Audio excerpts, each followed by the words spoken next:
أعوذ بالله من الشيطان الرجيم. بسم الله الرحمن الرحيم. ألف لام ميم صاد. كتاب أنزل إليك فلا يكن في صدرك حرج منه لتنذر به وذكرى للمؤمنين. اتبعوا ما أنزل إليكم من ربكم ولا تتبعوا من دونه أولياء قليلا ما تذكرون. وكم من قرية أهلكناها فجاءها بأسنا بياتا أو هم قائلون.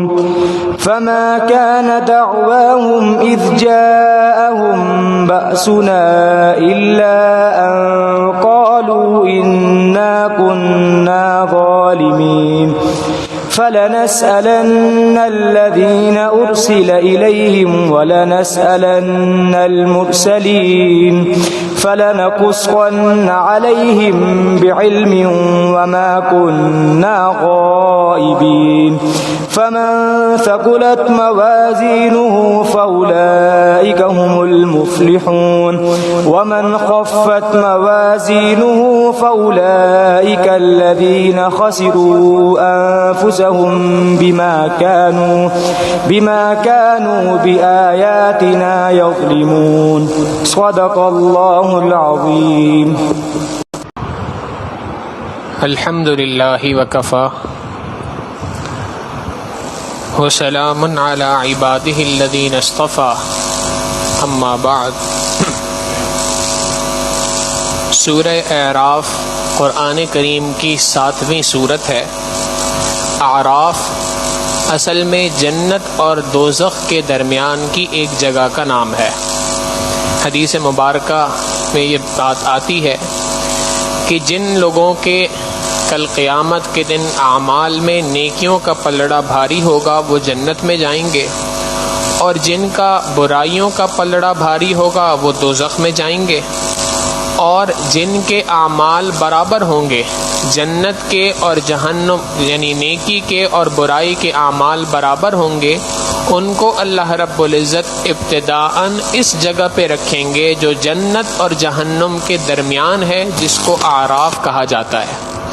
پھر اس کے بعد اللہ رب العزت اپنے فضل سے ان تمام افراد کو بعد میں جنت میں منتقل فرما دیں گے. تو یہ اعراف اس سورت کا نام اس مناسبت سے رکھا گیا کہ اس کے اندر ان افراد کا ذکر ہے جن کو اعراف میں رکھا جائے گا. قرآن کریم کی ترتیب کے اعتبار سے تو اس کا نمبر 7واں ہے، لیکن نزولی ترتیب کے اعتبار سے، ترتیب نزولی کے اعتبار سے یعنی جس ترتیب سے قرآن کریم نازل ہوا اس ترتیب کے اعتبار سے اس سورت کا نمبر 39 ہے. یعنی اس سے پہلے 38 سورت ایسی ہیں جو اس سے پہلے نازل ہوئیں، اور اس کے بعد 39ویں 39 نمبر پر جو سورت نازل ہوئی اس سورت کا نام سورہ اعراف ہے. مکہ مکرمہ کے اندر نازل ہوئی، مکی سورت کہلاتی ہے، ہجرت سے پہلے نازل ہوئی. چونکہ اس سے جو پہلی سورت تھی سورہ انعام، اس میں اللہ رب العزت نے توحید کا، رسالت کا، آخرت کا، قرآن کریم سے متعلق عقائد کا ذکر فرمایا تھا، اور ان تمام موضوعات پر گفتگو ہوئی. لیکن ان تمام موضوعات میں سب سے زیادہ تفصیل سے جس موضوع کے اوپر گفتگو ہوئی وہ موضوع توحید کا تھا. توحید کے موضوع پہ تفصیلاً گفتگو ہوئی.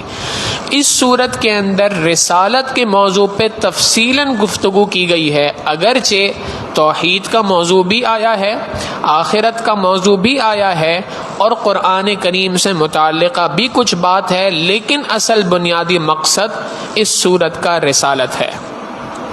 اور اسی ضمن کے اندر وہ تمام کے تمام رسول جو اللہ کے رسول صلی اللہ علیہ وسلم سے، نبی علیہ الصلوۃ والسلام سے پہلے دنیا کے اندر بھیجے گئے، ان تمام رسولوں میں سے بہت سارے رسولوں کا تذکرہ اللہ رب العزت نے اس صورت میں کیا، اور ان کے اندر سب سے زیادہ تفصیل کے ساتھ ذکر سیدنا موسیٰ علیہ الصلوۃ والسلام کا اس صورت کے اندر کیا گیا ہے۔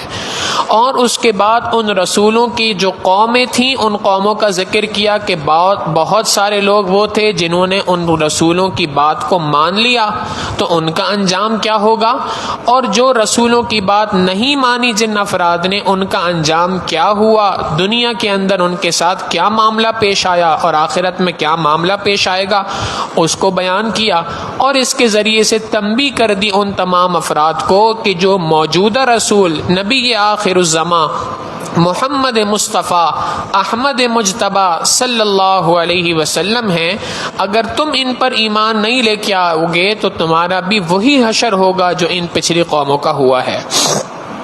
پچھلی صورت کے اندر جہاں توحید کا ذکر تھا وہاں نبیوں میں سیدنا ابراہیم علیہ الصلوۃ والسلام کا تذکرہ ہوا، اس لیے کہ ان کے واقعے کے اندر توحید کا عنصر غالب تھا۔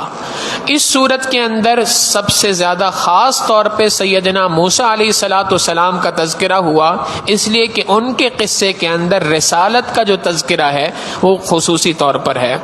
پھر اس صورت کی پچھلی صورت کے ساتھ بھی بڑی ایک اسٹرانگ کنیکشن ہے، ایک خاص مناسبت ہے۔ پچھلی صورت کی انتہا اللہ رب العزت نے ایک جملے پہ فرمائی، ان ربک شدید العقاب وانہ لغفور الرحیم، تمہارا پروردگار بڑی سخت پکڑنے والا بھی ہے اور بڑا بخشنے والا مہربان بھی ہے۔ یہ دو الفاظ بیان فرمائے کہ اگر تم اپنے گناہوں پر معافی مانگ لو گے اور اللہ رب العزت کی فرما برداری کرو گے تو وہی پروردگار تمہیں خوب بخشنے والا ہے، اور اگر نہیں مانو گے اور اپنی غلطیوں کا اقرار نہیں کرو گے تو وہی پروردگار بڑی سخت پکڑ رکھنے والا بھی ہے۔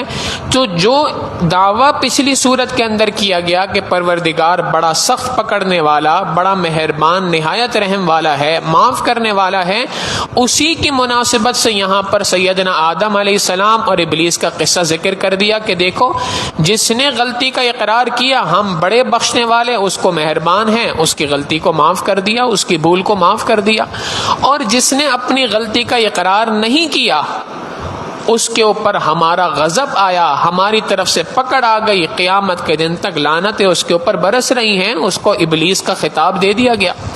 تو یہ پچھلی صورت سے بھی اس صورت کی مناسبت ہے، اس سے کنیکٹڈ باتیں چل رہی ہیں۔ اللہ رب العزت نے ابتدا یہاں سے فرمائی الف لام میم صاد، یہ بات پہلے بھی گزر چکی کہ یہ جو مختلف صورتوں کے شروع میں اس طرح کے الفاظ ہیں، الف لام میم، الف لام را، الف لام میم صاد، قاف، نون، یہ تمام کے تمام الفاظ حروف مقطعات کہلاتے ہیں، اور حروف مقطعات سے متعلق ہمارا اہل سنت والجماعت کا عقیدہ یہ ہے کہ یہ حروف مقطعات اللہ رب العزت کے رازوں میں سے ایک راز ہے جس کا علم امت کو نہیں دیا گیا، لہٰذا اس سے متعلق اتنی ہی بات ہے کہ اللہ اعلم بمرادہ، کہ ان الفاظ کے پیچھے معنی کیا ہے وہ اللہ ہی بہتر جانتا ہے۔ تاہم اتنی بات ضرور ہے کہ یہ الفاظ مخفف ہیں کسی خاص چیز کے، جیسے دنیا کے اندر ہر زبان کے اندر کچھ الفاظ مخصوص ہوتے ہیں، مخصص ہوتے ہیں، ایبریویشن ہوتے ہیں مختلف الفاظ کے۔ مثال کے طور پہ ہم دنیا میں بہت سارے مختلف عہدوں کے بارے میں بات کہتے ہیں، جی وہ فلاں ملک کا پی ایم ہے، پی ایم سے مراد پرائم منسٹر ہے، وہ جی فلاں شہر کا ڈی سی ہے، ڈی سی سے مراد ڈپٹی کمشنر ہے، آئی جی ہے۔ اب یہ آئی جی کا لفظ، ڈی سی کا لفظ، پی ایم کا لفظ، یہ ایک مخفف ہے، ایبریویشن ہے کچھ الفاظ کی۔ اسی طریقے سے یہ جو الفاظ مختلف صورتوں کے شروع میں آئے ہیں یہ بھی ایبریویشن ہے۔ مفہوم کیا ہے؟ صحیح معنی اللہ ہی کی ذات جانتی ہے، اللہ نے اپنے بندوں کو اس کا صحیح ایگزیکٹ معنی نہیں دیا، تاہم ہر بندے نے اپنے اعتبار سے کچھ اندازے لگائے ہیں۔ ایمان والوں کو اس کے ذریعے سے دو سبق سکھا دیے۔ ایک سبق تو یہ سکھلا دیا کہ دیکھو اس قرآن کریم کی ابتدا میں، اس سورت کی ابتدا میں تمہیں اپنے اس بات کا اقرار کرنا پڑے گا کہ اے اللہ میں جاہل ہوں، میں کچھ نہیں جانتا، اور آپ کی ذات علیم ہے، تمام کے تمام علم پر آپ کی قدرت ہے، آپ کی دسترس ہے، اور آپ ہی کی اے اللہ قبضہ قدرت میں تمام کی تمام چیزیں ہیں. لہٰذا اے اللہ میں اس قرآن کریم کو جب پڑھنے کے لیے آیا ہوں، اس قرآن کریم کو سمجھ رہا ہوں، اس قرآن کریم کو سمجھنے کی کوشش کر رہا ہوں، تو یہ تمام کا تمام آپ ہی کے فضل سے ہے، آپ ہی کے عطا کردہ علم سے ہے.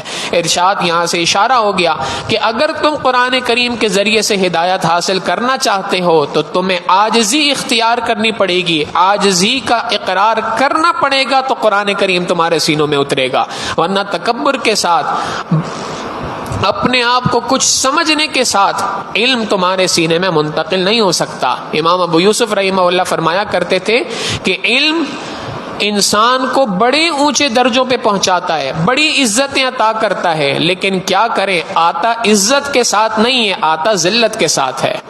اپنی ذلت، اپنی انسان کم تری کا احساس کرتے ہوئے، اپنے آپ کو ناواقف جانتے ہوئے اس علم کے سامنے اپنے آپ کو پیش کرے گا کہ اے اللہ اس علم کا اضافہ میری اندر فرما دیجئے، علم کی دولت کو میرے سینے میں رکھ دیجئے. عاجزی اختیار کرے گا تو علم آئے گا، ذلالت اختیار کرے گا تو علم آئے گا، اگرچہ علم آنے کے بعد انسان کو بلندی پر اللہ رب العزت پہنچا دیتے ہیں. تو پہلا سبق تو یہ مل گیا کہ عاجزی کے ساتھ، نیاز مندی کے ساتھ اپنے سر کو اللہ کے دربار میں رکھو گے تو علم کی نعمت ملے گی. دوسرا سبق یہاں سے یہ مل گیا کہ اگر یہ قرآن کریم اللہ رب العزت کی جانب سے بنائی ہوئی کتاب نہیں ہے اور دنیا کے کسی بندے نے بنائی ہے تو ان الفاظ کے معنی نکال لو. تم جیسے ہی اگر کسی انسان نے اس صورت کو بنایا ہے تو تم اس الفاظ کے معنی بیان کر لو، اس لیے کہ جن حروف تہجی سے تم الفاظ جوڑ کے بناتے ہو اسی حروف تہجی کو ہم نے بھی استعمال کیا، ذرا اس کا معنی ڈھونڈ کے دکھاؤ. پوری کی پوری دنیا کے افراد کو چیلنج ہے قیامت تک کہ اس کا صحیح ایگزیکٹ معنی نکال کے دکھا دو. اگر دکھا دو گے تو سمجھ آ جائے گی کہ بات کہ یہ قرآن کریم حقیقتاً انسان کی جانب سے بنائی ہوئی کتاب ہے.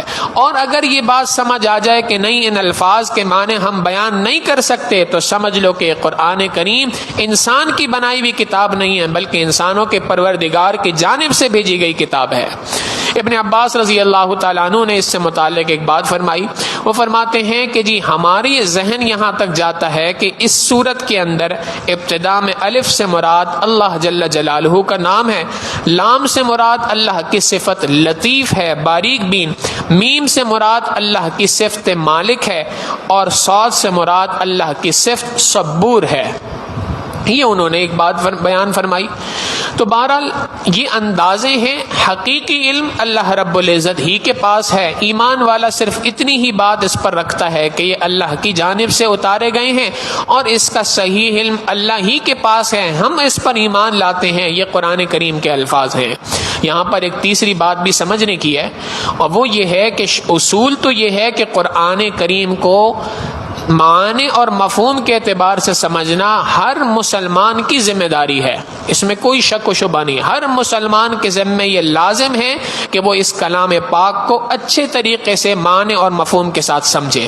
تاہم اس کا ہرگز معنی یہ نہیں کہ اگر کوئی بندہ قرآن کریم کو بغیر معنی کے سمجھے پڑھتا ہے تو اس کا پڑھنا کسی قسم کے ثواب کا باعث نہیں ہوگا. نہیں، ایسی بات نہیں ہے.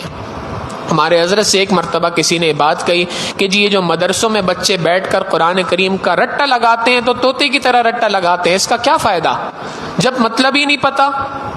تو انہوں نے کہا کہ اچھا، حضرت فرماتے ہیں میں نے اسے سوال کیا بھائی یہ بتاؤ کہ یہ جو قرآن کریم میں الف لام میم اس کا معنی کیا ہے؟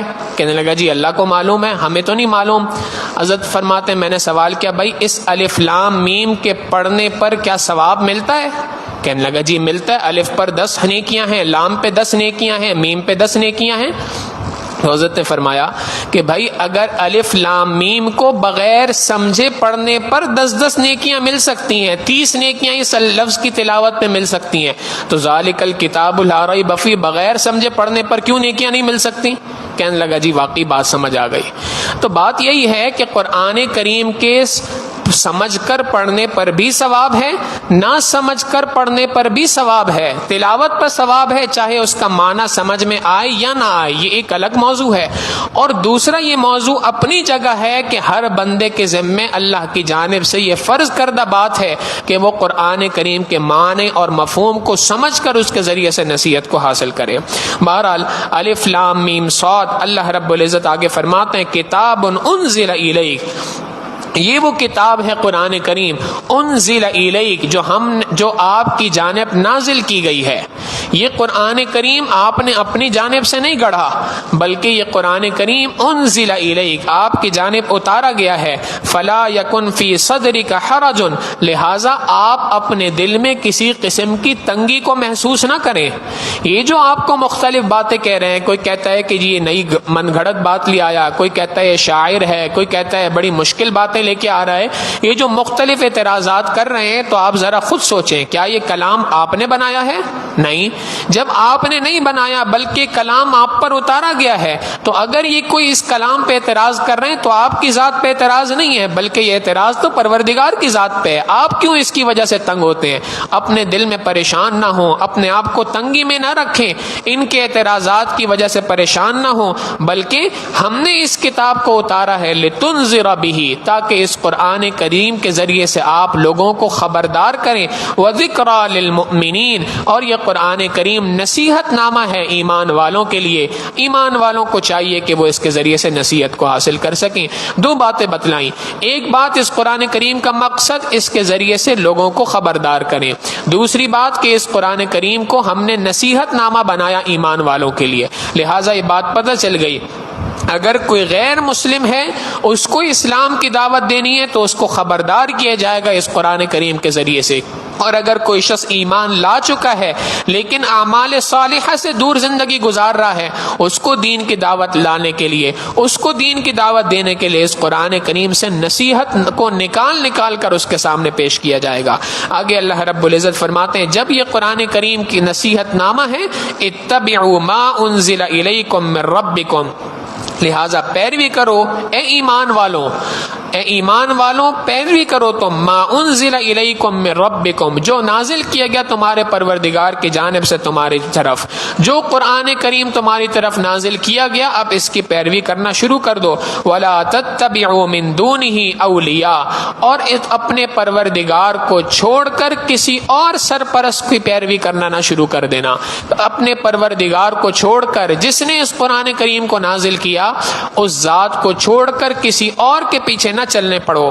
قلیلا ما تذکرون، اگر تم اس کے علاوہ کسی اور کے پیچھے جاؤ گے تو تم تو بے راہ ہو جاؤ گے، تم تو گمراہ ہو جاؤ گے، بلکہ تمہیں چاہیے کہ تم اس قرآن کریم کے ذریعے سے نصیحت حاصل کرو۔ لیکن شکوہ اللہ نے بیان فرمایا قلیلا ما تذکرون، تم میں سے کم ہیں وہ لوگ جو اس کے ذریعے سے نصیحت حاصل کریں گے۔ قرآن کریم سراپا نصیحت ہے، نصیحت نامہ ہے، ایک ایک آیت کے اندر ہدایت کی روشنی موجود ہے۔ شرط یہ ہے کہ ہدایت کی اس روشنی کو حاصل کرنے کے لیے کوئی آگے تو پڑھے۔ اس کی مثال بالکل ایسی ہے جیسے چاند، جیسے سورج ہے تو سورج کا کام روشنی دکھانا ہے، لیکن سورج کی روشنی سے فائدہ وہ اٹھا سکتا ہے جس کی اپنی آنکھ کے اندر روشنی ہوگی۔ اگر اپنی آنکھ میں روشنی نہیں ہے تو سورج کی روشنی سے وہ فائدہ نہیں اٹھا سکتا۔ جیسے آنکھ کی روشنی سورج کی روشنی سے فائدہ اٹھانے کے لیے ضروری ہے، ایسے ہی اس قرآن کریم کی روشنی، قرآن کریم سورج کی مانند ہے، روشن ہے، اور اس قرآن کریم سے فائدہ وہ اٹھا سکتا ہے جس کے دل کے اندر ایمان کی روشنی ہوگی۔ ایمان کی روشنی ہو، اب اس کلام پاک کو پڑھو، اس کلام پاک کو سیکھو، اس کلام پاک کو سمجھو، قرآن کریم تمہاری رہنمائی کرے گا۔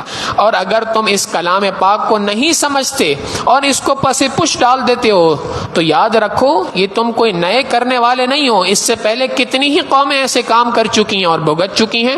وَكَم مِّن قَرْيَةٍ أَهْلَكْنَاهَا، اور کتنی ہی بستیاں ایسی ایسی ہیں جن کو ہم نے ہلاک کر دیا. فجاءها بأسنا بیاتا او ہم قائلون، ان کے پاس ہمارا عذاب آیا، ہماری جانب سے پکڑ آئی، بیاتن رات کے وقت کے اندر، او ہم قائلون یا اس وقت پہ جب وہ دوپہر میں اپنے گھروں میں قیلولے کر رہے تھے.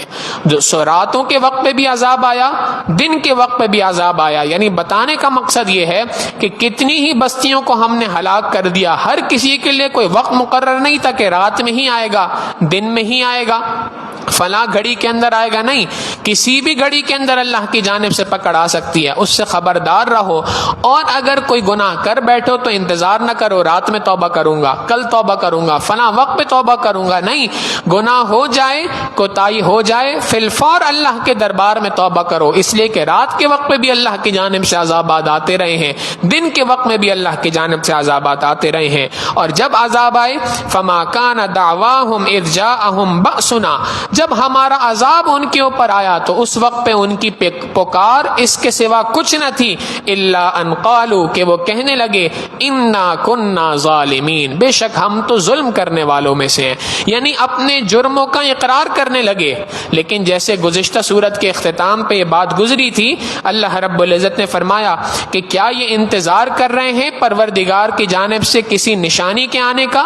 یوم یأتی بعض آیات ربک، جب آپ کے پروردگار کی جانب سے کوئی نشانی پہنچے گی، یعنی عذاب پہنچے گا، لا ينفع نفسا ایمانها لم تکن آمنت من قبل، تو جو لوگ پہلے ایمان نہیں لے کے آئے اب ان کا ایمان لانا ان کو فائدہ نہیں دے گا. او کسبت فی ایمانها خیرا، یا جو لوگ ایمان تو لا چکے ہیں مگر نیک اعمال نہیں کر رہے تھے، گناہوں میں زندگی گزار رہے تھے، اب نیکی کی زندگی گزارنا یا اب گناہوں کا اقرار کرنا ان کے کوئی فائدہ نہیں دے گا. لہٰذا گناہوں کا اقرار، گناہوں کا کے اوپر توبہ، یہ موت سے پہلے پہلے ہے، عذاب کے آنے سے پہلے پہلے ہے، غیب کا پردہ کھلنے سے پہلے پہلے ہے. جیسا کہ آدم علیہ السلام کے قصے میں آگے اللہ رب العزت بیان فرما رہے ہیں، آگے انشاءاللہ اپنی جگہ پہ آئے گی وہ بات، کہ غیب کا پردہ کھلنے سے پہلے آدم علیہ السلام نے فوراً کہا، ظلمنا انفسنا، اے اللہ میں نے اپنی جان پہ ظلم کیا تھا، وَإِن لَّمْ تَغْفِرْ لَنَا وَتَرْحَمْنَا لَنَكُونَنَّ مِنَ الْخَاسِرِينَ. تو اس وقت پر اپنی جان پہ ظلم کرنے کا اقرار کرنے کا فائدہ ہے، دنیا میں کر لو تو فائدہ ہے، لیکن جب عذاب آ گیا اس کے بعد یہ بات کہہ رہے ہو کہ ظلمنا انفسنا، تو اب تمہارا یہ اپنا اقرار کرنا کسی فائدے کے باعث نہیں بنے گا، کسی قسم کا فائدہ تمہیں حاصل نہیں ہو سکتا. تو جب کبھی بھی کسی قوم پہ عذاب آیا تو اس وقت پہ وہ یہی کہنے لگے کہ انا کننا ظالمین، بے شک ہم ظلم کرنے والوں میں سے ہیں. فلنسألن الذین ارسل الیہم، ہم ضرور بالضرور سوال کریں گے ان لوگوں سے جن کی جانب رسولوں کو بھیجا گیا، یعنی امتوں سے بھی پوچھیں گے کل قیامت کے دن. وَلَنَسْأَلَنَّ الْمُرْسَلِينَ، اور رسولوں سے بھی ہم ضرور بالضرور سوال کریں گے.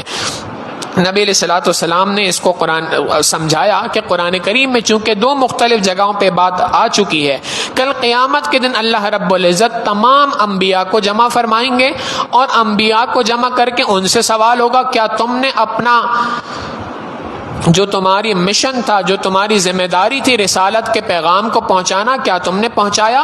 حجۃ الوداع کے موقع پہ نبی علیہ السلام نے صحابہ سے پوچھا کہ کل قیامت کے دن اللہ رب العزت مجھ سے سوال کریں گے، کیا آپ نے اپنے رسالت کو صحیح طریقے سے امت تک پہنچایا؟ تو میں اس دن جواب دوں گا اس بات کا، بتاؤ کیا تم اس بات پہ گواہ ہو کہ نہیں ہو؟ کیا میں نے اپنے اللہ پروردگار کی جانب سے جو پیغام آیا تھا اس کو تم تک پہنچایا کہ نہیں پہنچایا؟ تمام صحابہ نے کہا، اللہ کے رسول صلی اللہ علیہ وسلم آپ نے اس پیغام کو پہنچانے کا حق ادا کر دیا. تو یہ قیامت کے دن سوال ہوگا. گزشتہ صورت میں بھی یہ بات گزری ہے، یوم یجمع اللہ الرسل فیقول ماذا اجبتم، سورہ مائدہ کے آخر کے اندر، کہ کل قیامت کے دن اللہ رب العزت رسولوں سے سوال کریں گے کہ بھائی بتاؤ کہ تم نے یہ سارا کا سارا پیغام اپنی امت تک پہنچایا تھا کہ نہیں پہنچایا. تو ایک طرف رسولوں سے سوال ہوگا کہ آپ نے امت تک پیغام پہنچایا کہ نہیں پہنچایا. جب ان کی طرف سے جواب مل جائے گا کہ اللہ پہنچایا تھا، اب اس کے بعد قوموں سے سوال ہوگا، اچھا اب تم بتلاؤ کیا تمہارے پاس رسول کا پیغام آیا تھا کہ نہیں آیا تھا؟ یہ بھی قرآن کریم میں موجود ہے، ماذا اجب کذبتم المرسلین، جب رسول تمہارے پاس آئے تھے تو تم نے ان کو کیا جواب دیا اس بات کا؟ اگر حق جواب دیا تو جواب دینے کے قابل ہوں گے، اور اگر صحیح جواب نہیں دیا، ایمان لے کے نہیں آئے، تو اس دن پشیمانی کے سوا کوئی دوسرا جواب ان کے پاس نہیں ہوگا۔ اللہ رب العزت فرماتے ہیں کہ جب ہم ان سے سوال کر لیں گے تو یہ سوال اس وجہ سے نہیں کہ ہمیں معلوم نہیں، ہمیں اچھی طرح سے معلوم ہے۔ فَلَنَقُصَّنَّ عَلَيْهِمْ بِعِلْمٍ، ہم اپنے علم کی بنیاد پر انہیں تمام کی تمام واقعات گوش گزار کر دیں گے، پوری پوری باتیں ان کو بتلا دیں گے۔ وَمَا كُنَّا غَائِبِينَ، اس لیے کہ ہم ان سے دور تو نہ تھے، ہم دنیا کے اندر ان کے سارے تماشے دیکھ رہے تھے، جو وہ کھیل تماشا بنا رہے تھے، رسولوں کا مذاق اڑا رہے تھے، تو وہ سب کے سب ہماری نظروں کے سامنے تھا، ہمارے علم کے سامنے تھا، ہماری قدرت کے اندر تھا، لہٰذا ہم اس سے غائب نہ تھے۔ اگر سوال کیا جا رہا ہے تو سوال اس لیے کیا جا رہا ہے کہ تم اس کا جواب اپنی زبان سے دو، اگر اپنی زبان سے جواب نہیں دے رہے تو ہمارے پاس ہر چیز پروف کے ساتھ موجود ہے، قیامت کے دن پیش کی جائے گی، اور اس دن کا فارمولا ایک ہی ہوگا، والوزن یومئذ الحق، اور میزان ترازو اس دن انصاف کے ساتھ قائم ہوگا، لازمی قائم ہوگا۔ میزان ترازو سے مراد کہ اللہ رب العزت اس دن تمام کے تمام انسانوں کے اعمال کو تولیں گے، اور تولنے کا نتیجہ کیا نکلے گا؟ فارمولا بتا دیا، فمن ثقلت موازینہ، جس کسی کا میزان بھاری ہوگا، یعنی جس کی نیکیاں زیادہ ہوں گی اور گناہ کم ہوں گے، تو ان کی نیکیوں کا پلڑا بھاری ہو جائے گا، گناہوں کا پلڑا ہلکا ہو جائے گا۔ تو جس کا ترازو بھاری ہوگا فَأُولَئِكَ هُمُ الْمُفْلِحُونَ، یہی وہ لوگ ہیں جو حقیقی معنوں کے اندر کامیاب ہیں۔ مفلحون فلاح سے نکلا ہے، فلاح کہتے ہیں ایسی کامیابی کو جس کامیابی کے بعد کسی قسم کی ناکامی نہیں، وہ اس دن کامیاب ہوں گے کہ اس دن کامیابی کے بعد اب ان کو زندگی میں کبھی ناکامی دیکھنے کا موقع نہیں ملے گا۔ وَمَنْ خَفَّتْ مَوَازِينُهُ، اور جن کا میزان ترازو ہلکا ہوگا، یعنی گناہوں کا بوجھ زیادہ ہوگا، نیکیوں کا بوجھ کم ہوگا، فَأُولَئِكَ الَّذِينَ خَسِرُوا أَنفُسَهُمْ، یہ وہ لوگ ہیں جنہوں نے اپنا نقصان کیا، اپنی جانوں کا نقصان اٹھایا، بِمَا كَانُوا بِآيَاتِنَا يَظْلِمُونَ، اس لیے کہ وہ ہماری آیتوں کے ساتھ نا انصافی والا معاملہ کرتے تھے، ظلم کرتے تھے، آیتوں کا مذاق اڑاتے تھے، یہ نا انصافی انہوں نے کر رکھی تھی، اس نا انصافی کا بدلہ انہیں کل قیامت کے دن دیا جائے گا۔ اب یہاں پہ دو تین باتیں سمجھنے کی ہیں۔ پہلی بات تو یہ ہے کہ کل قیامت کے دن میزان ترازو میں جو اعمال کو تولا جائے گا، ایمان والوں کے بھی اعمال کو تولا جائے گا اور کافر کے اعمال کو بھی تولا جائے گا، لیکن ان دونوں تول کے اندر فرق ہوگا۔ فرق یہ ہوگا کہ کفار کا جو میزان ترازو میں رکھے جائیں گے اعمال، تو ایک پلڑا تو ان کا ہوگا گناہوں کا، جس میں کفر کو بھی رکھا جائے گا اور دیگر تمام کے تمام گناہوں کو رکھا جائے گا، اور جو نیکیوں والا پلڑا ہوگا وہ بالکل خالی ہوگا، اس لیے کہ ایمان نہیں تھا دنیا میں۔ اگرچہ ہو سکتا ہے کہ کسی کافر نے کوئی اور نیکی کی ہو، مثال کے طور پہ کہیں کنواں کھدوا دیا، لوگوں کو پانی پلا دیا، ہسپتال قائم کر دیے، ایسی بہت ساری نیکیاں کرتے ہیں، لیکن یہ نیکیاں بغیر ایمان کی ہیں تو یہ قابل قبول نہیں ہیں۔ اس کی مثال ایسی ہے کہ تمام نیکیوں کو ایسے ہی سمجھے جیسے صفر ہوتے ہیں، 1 صفر، 2 صفر، 4 صفر، 5 صفر، 100 صفر ایک ساتھ لکھ دیں، ان کی کوئی حیثیت نہیں، سب کے سب صفر ہیں، لیکن اگر ان تمام صفر سے پہلے، ان تمام زیرو سے پہلے 1 لگا دیں تو اب اس کی قیمت بہت بڑی بن جائے گی۔ ایک ہٹ گیا تو قیمت کوئی نہیں بنتی۔ یہی ایک تو اللہ رب العزت کی توحید ہے، اللہ کو ایک ماننا ہے، وحدہ لا شریک ماننا ہے۔ جس نے لا الہ الا اللہ محمد الرسول اللہ کلمہ پڑھ لیا، اس کے نام اعمال میں نیکیوں کے آگے 1 لگ گیا۔ اب یہ جتنی نیکیاں کرتا جائے گا یہ 0 بڑھتے جائیں گے، نام اعمال بھاری ہوتا جائے گا۔ لیکن اگر وہ 1 نہ لگا شروع کے اندر تو وہ جتنی بھی نیکیاں کر لے ان نیکیوں کا کوئی اعتبار نہیں۔ ہاں چونکہ نیکی کی ہے تو اس نیکی کا بدلہ اللہ دنیا کے اندر ان کفار کو دے دیا کرتے ہیں۔ کسی نے 10 روپے خرچ کیے، اللہ اس کے بدلے 10 روپے اس کو لوٹا دیں گے۔ تو کل قیامت کے دن کفار کے پاس نیکیوں کے اندر کچھ نہیں ہوگا، صرف گناہ ہوں گے ایک پلڑے کے اندر، اور وہ گناہوں کا پلڑا بھاری ہو کے نیچے ہو جائے گا، نیکیوں کا پلڑا اوپر چلا جائے گا، اور ان کے لیے جہنم کا فیصلہ ہوگا جس میں وہ جائیں گے اور ہمیشہ ہمیشہ جہنم کے اندر رہیں گے، جہنم سے کبھی باہر نہیں آ سکتے۔ جبکہ ایمان والوں کا معاملہ دوسرا ہے۔ ایمان والوں کا معاملہ یہ ہے کہ ان کے ایک پلڑے کے اندر ایمان کو رکھا جائے گا اور دیگر اعمال کو کو رکھا جائے گا اور دوسرے پلڑے کے اندر گناہوں کو رکھا جائے گا۔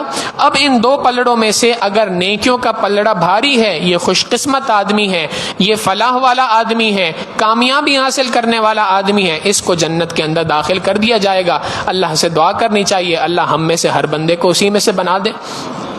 پھر دوسرے کچھ افراد وہ ہوں گے کہ جن کے گناہوں کا بوجھ زیادہ ہوگا، نیکیوں کا بوجھ کم ہوگا، تو ان کے بارے میں یہ ہے کہ ان کو پہلے جہنم میں بھیجا جائے گا۔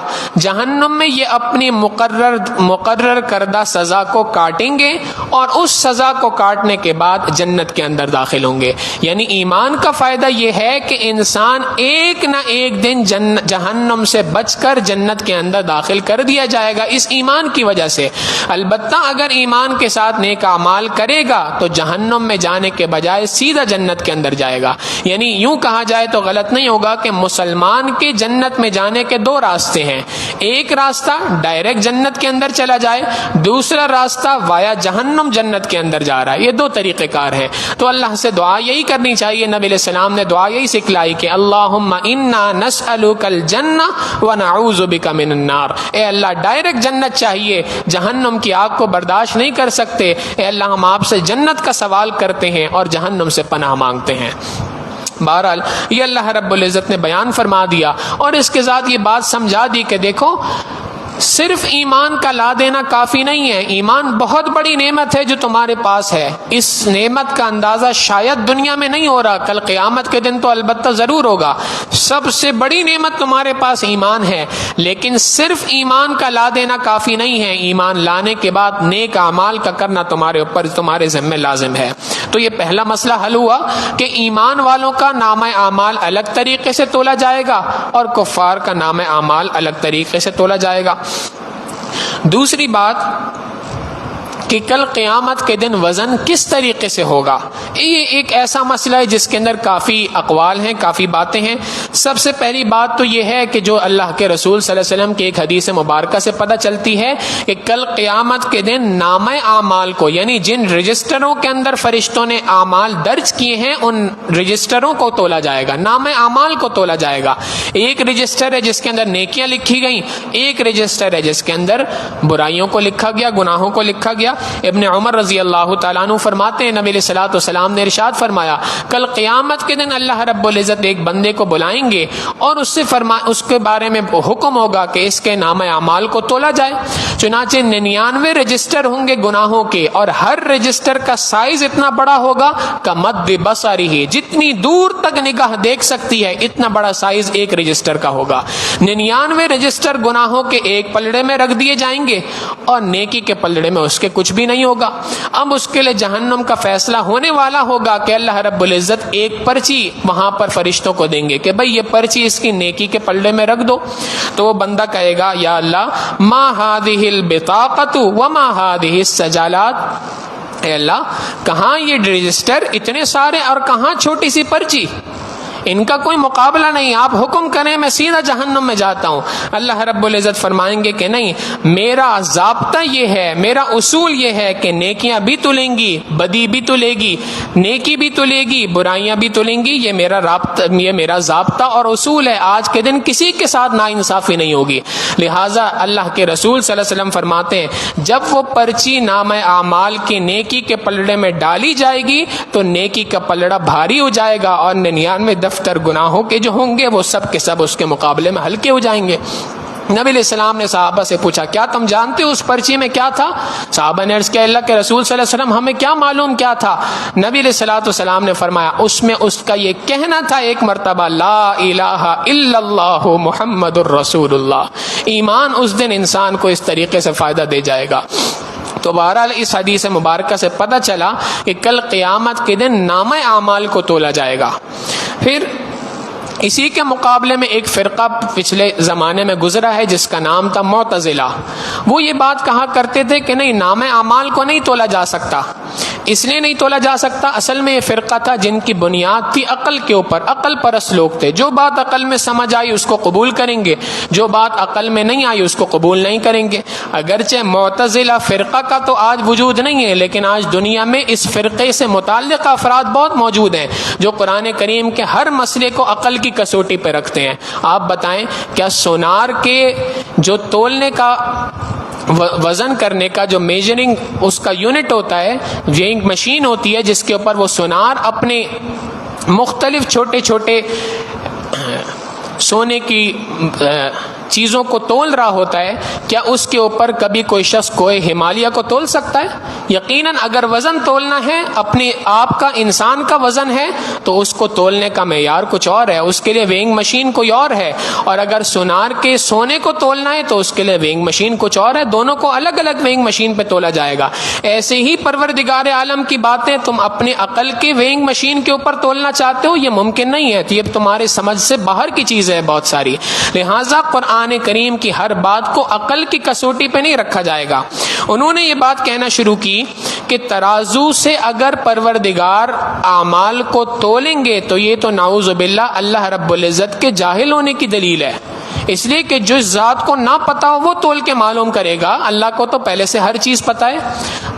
علماء نے جواب دیا، قرآن کریم خود یہ بات بتلاتا ہے کہ اللہ رب العزت کل قیامت کے دن جو انسان کے اعمال کو تولیں گے تو یہ تول اس لیے نہیں ہے کہ اللہ کے علم میں نہیں، بلکہ اس لیے تاکہ انسانوں کو دکھلایا جائے کہ تم نے دنیا میں کیا کام کیے تھے۔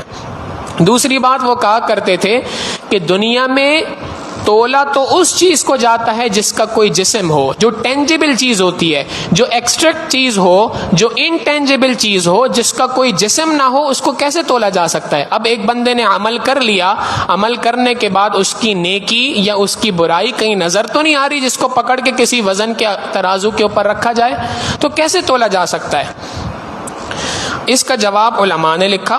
ایک جواب تو اس بات کا یہ ہے کہ بھائی جو ذات انسان کو پیدا کرنے کے پہ قادر ہے، وہ ذات کل نیکی اور برائیوں کو جسم دینے پہ کیوں قادر نہیں؟ ہو سکتا ہے یہ انٹینجیبل چیزیں کل قیامت کے دن اللہ رب العزت ان کو ٹینجیبل بنا دیں، ان ایکسٹریکٹ چیزوں کو پراپر بنا دیں، اس میں اللہ رب العزت کے قادر مطلق ہونے میں تو کوئی شک و شبہ نہیں۔ اور دوسری بات فقہا نے یہ جواب دیا تحقیقی کہ جس طریقے سے دنیا کے اندر آج تم نے اپنی عقل کی بنیاد پر مختلف چیزوں کو تولنا شروع کر دیا ہے، بہت ساری چیزیں جو ایبسٹریکٹ ہیں، بغیر جسم کے ہیں، آج تم ان کو تولتے ہو۔ مثال کے طور پہ ہوا دنیا کے اندر پہلے نہیں تولی جا سکتی تھی، آج اس کو تولنے کے لیے بیرومیٹر موجود ہے۔ انسان کے جسم کا کیا ٹیمپریچر ہے اس کو تولنے کے لیے آج تھرمامیٹر موجود ہے۔ تو جیسے دنیا کی مختلف چیزوں کو اس طریقے سے تولا جا سکتا ہے، جب تم دنیا کے لیے کہ اپنی تمام چیزیں جن کے اندر جسم نہیں، جو ٹینجیبل نہیں ہے، انٹینجیبل چیزیں ہیں، ان کو تولنے کے لیے مختلف آلے بنا سکتے ہو، تو کیا اللہ رب العزت کل قیامت کے دن نیکیوں کو تولنے کے لیے کوئی آلہ نہیں بنا سکتے؟ یہ بات تمہاری عقل میں کیوں نہیں آتی؟ عقل میں آئے تب بھی ٹھیک، عقل میں نہ آئے تب بھی ٹھیک۔ مومن اس بندے کو کہتے ہیں کہ جب پروردگار نے حکم دے دیا، قرآن کریم میں ایک بات آ گئی، اللہ کے رسول صلی اللہ علیہ وسلم نے 1400 سال پہلے بتلا دی، تو مومن کا کام تو ماننا ہے۔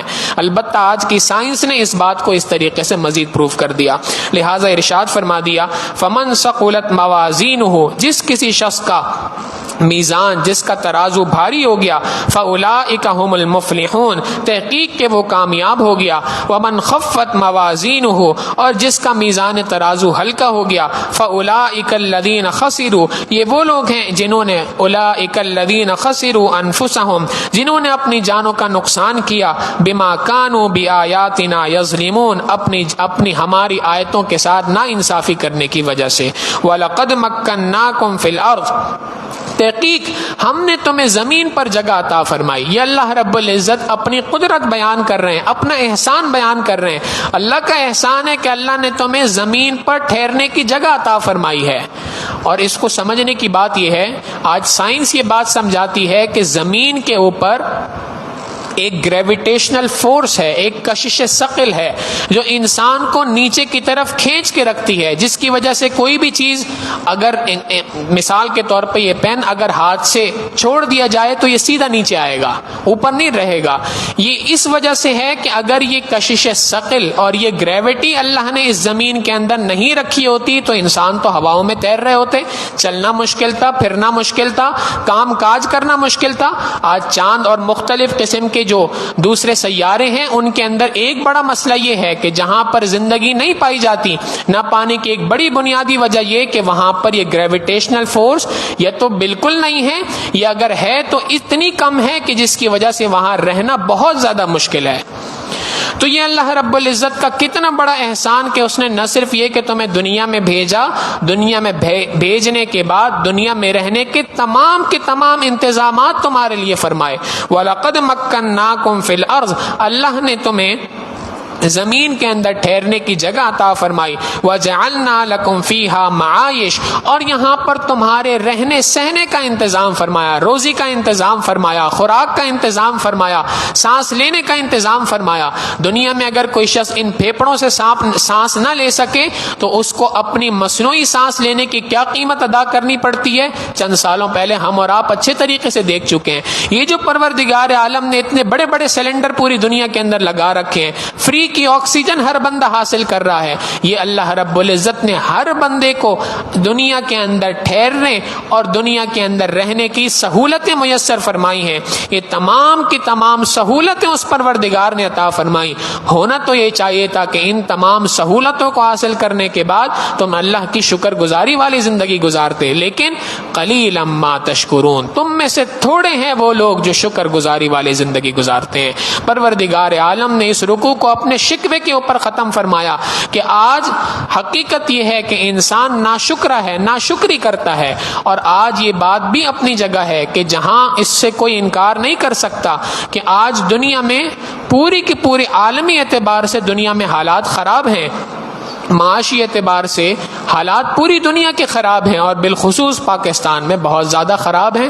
مہنگائی کی سطح اپنی حدوں کو چھو رہی ہے، اور بہت زیادہ مہنگائی ہے، بہت زیادہ بدامنی ہے، بہت زیادہ انسٹیبلٹی ہے۔ یہ تمام کی تمام چیزیں اپنی جگہ ہیں، لیکن ہم اگر اپنے گریبانوں میں جھانکیں، اپنا جائزہ لیں، تو ہم یقیناً اپنے آباء و اجداد سے بہتر زندگی گزار رہے ہیں، اپنے والدین کی سے بہتر زندگی گزار رہے ہیں، اپنے دادا پردادا کی زندگی سے زیادہ بہتر زندگی گزار رہے ہیں۔ اللہ نے ہمیں بہتر زندگی آج عطا فرمائی ہے۔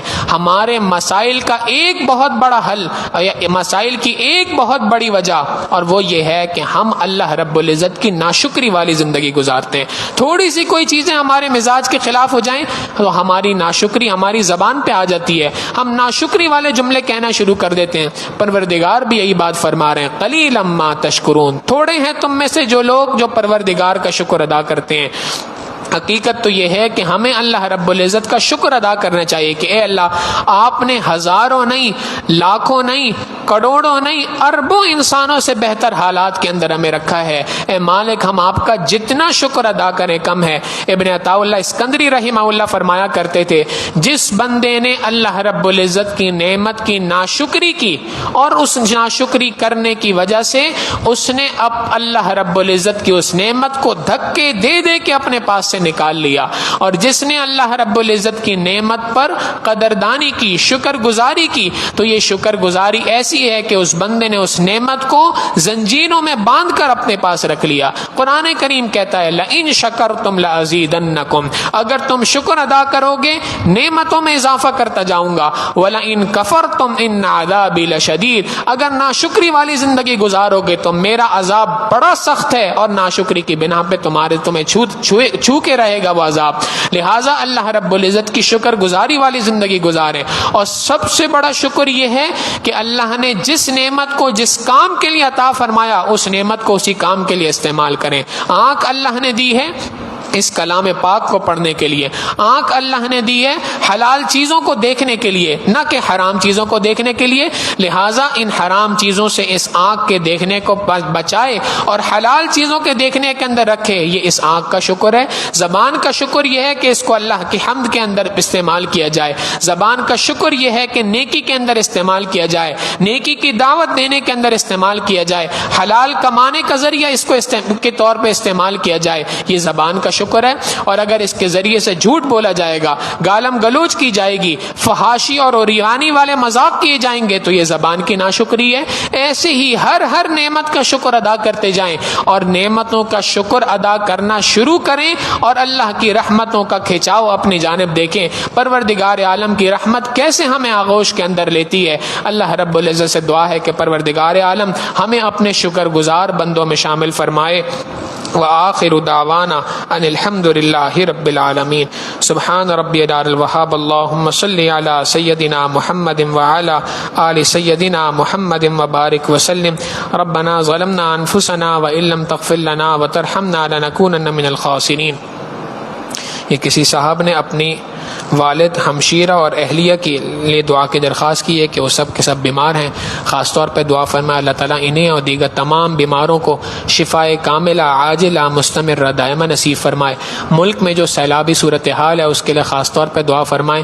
تمام متاثرہ علاقوں میں اللہ رب العزت تمام متاثرہ افراد کی جان کی، مال کی، عزت، آبرو، ہر چیز کی حفاظت فرمائے. اور اللہ رب العزت جہاں اس وقت پر سیلاب کے خطرے ہیں، اللہ رب العزت وہاں سے سیلاب کو عافیت کے ساتھ لوٹا دے. اور پروردگار عالم ہمارے اس ملک کے حال پہ رحم فرمائے. ہمارے اس شہر کراچی میں جو مختلف بیماریاں، بالخصوص یہ آنکھوں کی جو بیماری پھیلی ہوئی ہے، خاص طور پہ دعا فرمائے اللہ تعالیٰ ان تمام وبائی امراض سے ہر کسی کی حفاظت فرمائے. اور جو لوگ اس میں بیمار ہیں اللہ رب العزت انہیں شفائے کلی نصیب فرمائے. وصلی اللہ تعالی علی حبیبہ سیدنا محمد وآلہ واصحابہ اجمعین برحمتک یا ارحم الراحمین.